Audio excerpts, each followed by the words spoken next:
آپ جانتے ہیں کہ رافضیوں کے لیے سب سے مشکل ترین معاملہ یہ ہے کہ وہ صدیق کی فضیلت کو سن نہیں سکتے، برداشت نہیں، وہ غصے میں، اور یہ غصہ ان کا جاری ہے، اور شاید یہ غصہ ان کا نہ ختم ہونے والا ہے، اور پتہ ہے ان کا یہ غصہ کب ختم ہوگا۔ وہ کوشش کر رہے کہ مکہ مدینہ جو ہے وہ ہمارے قبضے میں آئے۔ یہ ساری جنگ جو آپ پڑھتے ہیں روزانہ، حوثیوں کی جنگ، یمن کی اور سعودی عرب کی جو جنگ ہے، اس کے پیچھے یہی لوگ ہیں۔ یہ چاہتے ہیں کہ سعودی عرب، مکہ مدینہ ہمارے قبضے میں آئے۔ قبضے میں آئے گا تو پھر ہوگا کیا؟ کہتے ہیں ہمارا ایک ہی مدعا ہے قبضہ کرنے کا، کہ ہم نے حضور کے روضہ پاک سے کے ساتھ اندر جا کے صدیق کی قبر سے صدیق کو نکالنا ہے۔ یہ غصہ ہے۔ اور آپ علم یہ بات کیا،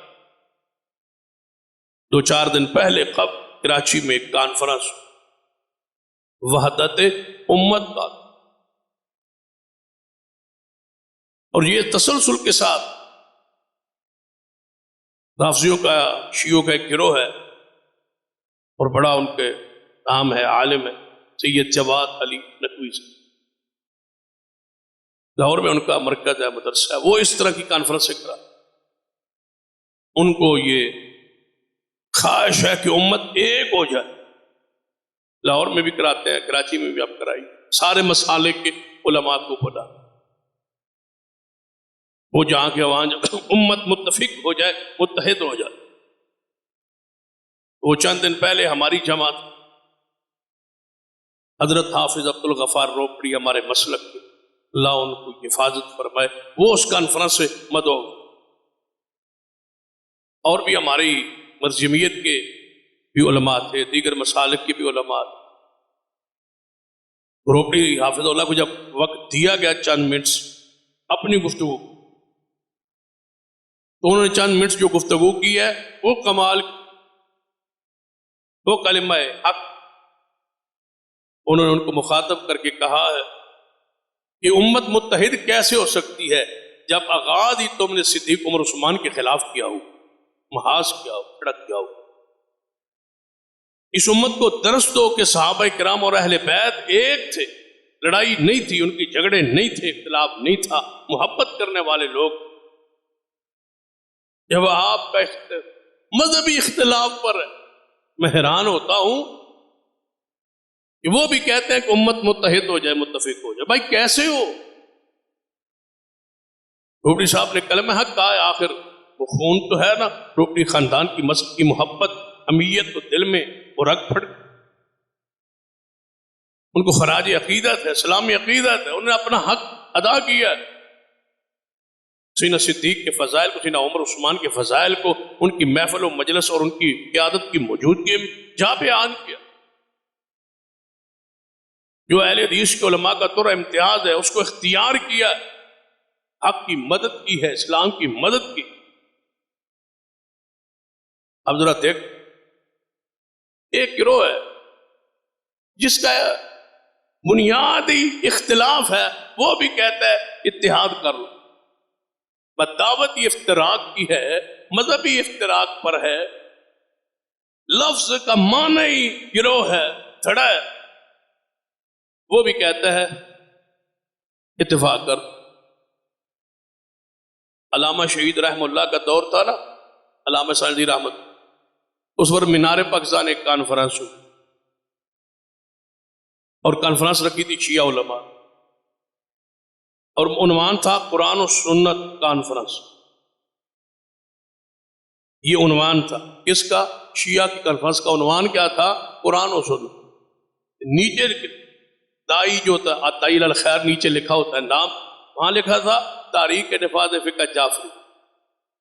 تو حافظ اللہ شکوری رحمۃ اللہ علیہ فرمان لگے یہ بھی کرامت ہے، اوپر قرآن و سنت، نیچے نفاذ فقہ جعفری۔ اب وہ قرآن و سنت نیچے بھی رہتا، نیچے نفاذ فقہ جعفریہ، اوپر کتاب و سنت، قرآن و سنت کانفرنس. اور جس مذہب کی بنیادی اختلاف پر ہے، جو کہتا ہے سیدنا صدیق نے سیدہ فاطمہ الزہرا کا حق نہیں دیا، لڑائی شروع. خلافت سیدنا علی کا حق تھا، ابو بکر عمر عثمان نے چھین لی. اور یہ ساری تینوں خلافتیں حق نہیں ہیں. اذان کا حصہ ہے وہ خلیفۃ بلا فصل، ابو بکر خلیفہ نہیں ہے، حضرت علی خلیفہ ہے بلا فصل ہے، جس کی 24 گھنٹوں میں 3 اذانوں میں یہ کہا جاتا ہے کہ ابو بکر عمر عثمان کی خلافت نہیں ہے، خلیفہ بلا فصل سیدنا علی ہے. وہ بھی کہتے ہیں وحدت امت اکٹھی ہوئی، جن کے سارا مذہب کی بنیادی لڑائی پر ہے.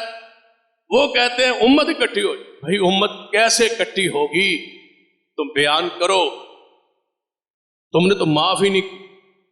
سیدنا علی راضی ہے، اہل بیت راضی ہیں اور خوش ہیں، اور تم کتنے 100 سال سے لڑ رہے ہو سیدنا علی رضی اللہ تعالیٰ کے حق کے لیے. نعوذ باللہ ان کا حق چھین لیا گیا، ابو بکر عمر عثمان کو برا کہہ رہے ہو. اکٹھی کیسے ہوگی؟ اتحاد کی دعوت دو نا، جس طرح اہل سنت کی دعوت ہے کہ سارے صحابہ رحماؤ بینو، آپس میں شفیق تھے، مہربان، کوئی لڑائی نہیں تھی، کوئی جھگڑا نہیں تھا. خلافت بھی حق، باغ فتح کا فیصلہ بھی حق، اور خلافت کو تسلیم کیا ابو بکر عمر عثمان کو. یہ جس طرح حضرت ابو بکر عمر عثمان کی خلافت حق ہے، اس طرح شیر خدا کی خلافت بھی حق ہے، اور اس کا نمبر 4 ہے. سب سے محبت ہے، سب سے پیار. یہ ہے وہ اہل سنت کا اتفاقی عقیدہ کہ سب سے محبت، سب سے پیار، سب سے محبت. تم اصحاب ثلاثہ کو برا کہو، نعوذ باللہ توہین کرو ان کی خلافت. لوگ کہتے ہیں برا نہیں کہتے. میں کہتا ہوں اللہ کے بندو، برا کسے کہا جاتا ہے؟ کیسے نہیں کہتے؟ جب وہ کہتے ہیں کہ ابو بکر عمر عثمان خلیفہ رسول نہیں ہے، خلافت حقہ ان کے پاس نہیں ہے، خلیفہ بلا فضل صدیق نہیں ہے، سیدنا علی ہیں اور اذان میں روزانہ کہہ رہے ہیں، تو میں کیسے مان لوں کہ وہ برا نہیں کہتے؟ برا کا معنی تو یہ ہے نا کہ وہ نہیں کہتے، تو پھر وہ یہ اذان سے الفاظ چھوڑیں، نہ کہیں. اور صدیق کے فضائل بیان کر، پھر ہم سمجھے. امام برگاہوں میں اشتہار چھپے، شان صدیق کانفرنس، شان عمر کانفرنس، شان عثمان کانفرنس، وہاں ان کی فضائل بیان ہوں. ہم سمجھے کہ یہ نہیں لڑ.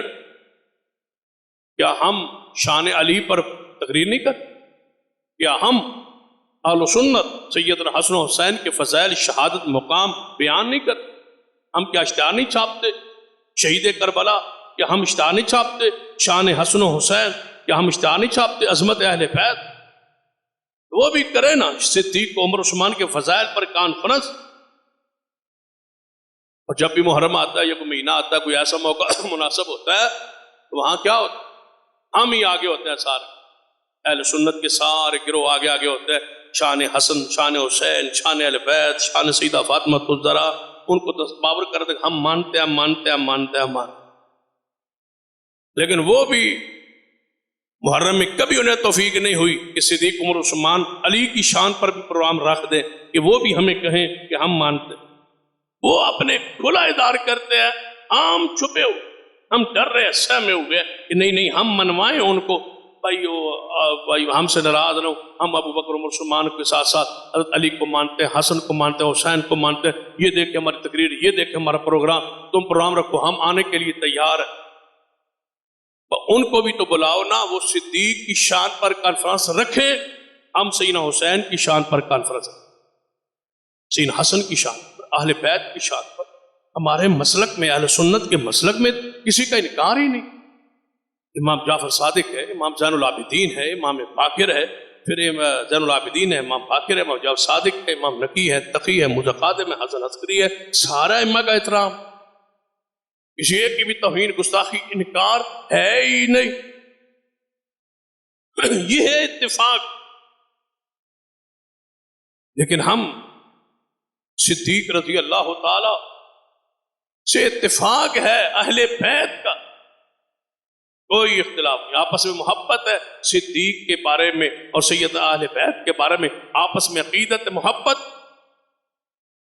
کیا فرمایا تھا سیدنا صدیق جب خلافت کے معاملات تو حضرت علی جب حضرت صدیق کے پاس آئے، صحیح البخاری میں فرمایا حضرت علی نے رضی اللہ، اے ابو بکر، ہم آپ کی فضیلت کے قائل۔ کون قائل ہے؟ سیدنا علی۔ ہم آپ کی فضیلت کے قائل، ہم آپ کے شان کے قائل، آپ کے مقام کے قائل۔ ہمارا آپ سے صرف اس بات پہ اختلاف تھا کہ آپ نے جب خلافت کے امور طے ہوئے ہم اس مشاورت میں شریک نہیں تھے، اس پہ اختلاف تھا جو ہمارا ختم ہو گیا۔ مجلس شورا میں ہم موجود نہیں تھے، ہم رسول اللہ صلی اللہ علیہ وسلم کی تدفین و تجہیز میں، کفن میں، دفن میں، غم میں شریک تھے، اور آپ نے اجلاس بلا کے خلافت کے معاملات کو حل کیا، میں اس مجلس میں شریک نہیں تھا، مجھے یہ ناراضگی۔ وہ اپنی ناراضگی کا اظہار کر رہے ہیں صدیق سے، صدیق راضی کر رہے ہیں، خوش کر رہے، بیعت لے رہے ہیں، علی پاک بیعت کر رہے۔ سیدنا صدیق نے جواباً کیا فرمایا؟